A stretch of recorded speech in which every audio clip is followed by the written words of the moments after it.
turning the Gear Sport over and we see the LED HR sensor utilizing green light which looks identical to the sensor within the Gear S3.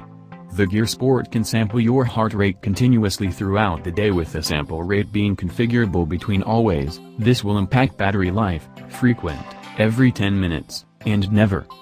The fitment of the HR sensor on the Gear Sport differs from the S3 in that it doesn't lie flush with the back of the watch, it's raised by 1 mm. Whether this is a result of the slimmer design or intentional, we're fans of this approach as it does ensure the sensor gets a better contact with the skin whilst not feeling noticeable during everyday wear. The Gear Sport's body comes in two colors, black, the color of our review unit, and also blue, both accompanied by a matching 20 mm silicone strap. Encased in a 316 liters corrosion-resistant stainless steel body, the 1.2 inches circular Super AMOLED touch-enabled display is protected by Corning's Gorilla Glass 3 and is surrounded by Samsung's ubiquitous rotating bezel.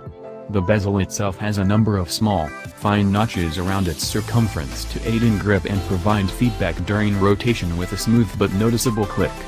It is a joy to use and provides an unobscured view of the screen at all times as you navigate through the Gear Sport's features. It's a matter of personal taste, but some of us prefer our smartwatches to sport the more traditional round displays, especially ones that we will wear 24/7 in the gym, at work and whilst playing. The Gear Sport comes with two strap lengths to accommodate different sized wrists. Samsung stated that they chose the 20 mm width of strap to appeal to both sexes, and the provided strap is made from a soft silicone with both sides featuring a 45-degree strip design.